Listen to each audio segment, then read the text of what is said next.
If you work in oil and gas and you've been recently informed about the termination of your employment, you may have some questions about your severance package. I'm Mike from Cash and Legal, and in this video, I'm going to cover the topic of severance packages for oil and gas employees.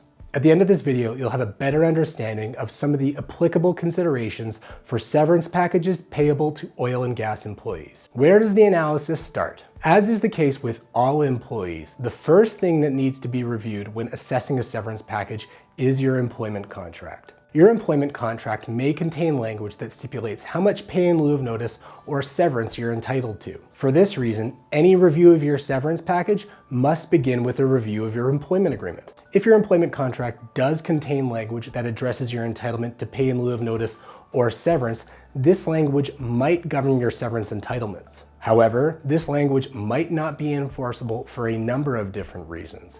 If this language is present in your employment contract, we encourage you to seek legal advice on the enforceability of this language. If you would like to do this, do not hesitate to click the link to our website in the description to this video and book a consultation with our office today. If your employment contract doesn't contain any language affecting your entitlement to severance or pay in lieu of notice, you're likely entitled to what's called common law notice.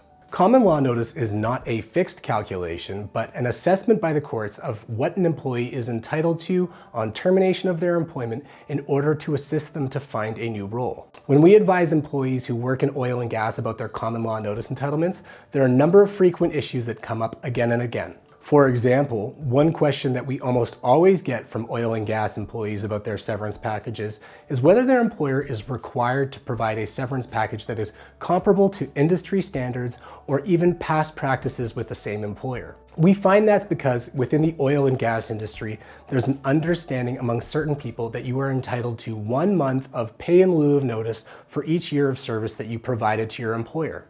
While this may be the general understanding amongst employees in this industry, this is not the case. In fact, the courts have expressly rejected the idea that there is a fixed rule of thumb whereby employees are entitled to 1 month of pay in lieu of notice for each year of service they provided to their employer. In reality, industry practices or even past practices by that same employer are not binding on a specific employer as to how much notice or pay in lieu of notice they are required to provide on termination. Determining your common law notice entitlement is actually dependent on a variety of different factors, including length of service, but also including your age, your position with your employer, and your ability to find alternate comparable employment. The bottom line is that there is no hard and fast rule that employees are entitled to 1 month of pay for each year of service worked with their employer. Another question that we often receive from employees in the oil and gas industry is whether natural resource prices have any impact on their severance package. The answer is yes. Generally speaking, the courts will consider downturn in a particular industry as a relevant factor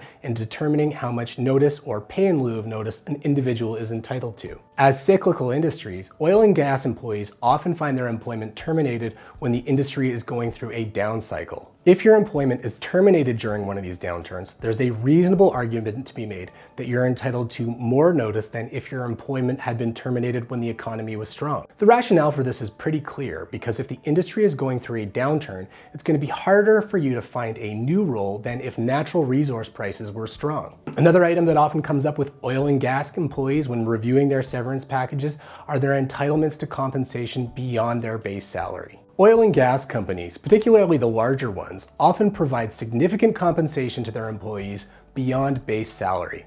Some examples of these different forms of compensation include bonuses, commissions, short-term incentive plans, long-term incentive plans, restricted share units, performance share units, and stock options. Generally speaking, if there is no contractual language limiting your entitlement to these forms of compensation during your notice period, they should make up part of your severance package. However, because these forms of compensation are company-wide and subject to detailed plans, there is often some language restricting employees' entitlement to these forms of compensation during the notice period. This is especially true because employers generally retain the right to amend these plans without the consent of their employees. As a result of this, employees are often unaware of the terms of these plans and don't know what happens to these forms of compensation when their employment is terminated. Having said that, the language required to eliminate these amounts from your severance package must be clear and unambiguous, and it is generally a good idea to consult with a lawyer about this specific issue. A final common consideration for severance packages payable to oil and gas employees is whether to take the severance package as salary continuance or as a lump sum. Sometimes employers in the oil and gas sectors will offer employees the option of taking their severance package either as salary continuance payable over a period of time or as a lump sum payable all at once.